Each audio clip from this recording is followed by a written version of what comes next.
যে কোনো অবস্থাতে আলহামদুলিল্লাহ, আলহামদুলিল্লাহ। ভাই কেমন আছেন? আলহামদুলিল্লাহ। ভাই পরিবার কেমন আছে? আলহামদুলিল্লাহ। ভাই চাকরি কেমন আছে, চলছে কেমন? আলহামদুলিল্লাহ। ব্যবসা কেমন? আলহামদুলিল্লাহ। এটা হচ্ছে সেই বান্দা নিদর্শন যার মনের মধ্যে আল্লাহর প্রতি ভক্তি শ্রদ্ধা আছে, যার মনের মধ্যে আল্লাহর নূর আছে। তার নিদর্শন হচ্ছে সে সব সময় শুকরিয়া আদায় করবে। একটা এক্সাম্পল দিচ্ছি, দেখেন ইব্রাহিম আলাইহিস সালাম ওই প্যালেস্টাইনে থাকতেন, আর এই যে এইখানে মক্কায় তার একজন স্ত্রী হাজারা আলাইহিস সালাম, ওইখানে একজন স্ত্রী সারা আলাইহিস সালাম। মনে আছে ঘটনা? আচ্ছা, তিনি আসলেন বাসায়, দরজায় নক করছেন যে বাসায় কে আছে? দরজার পিছন থেকে বলা হচ্ছে যে আমি।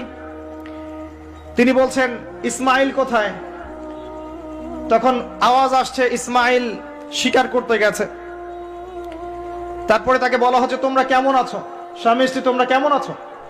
তো স্ত্রী জবাব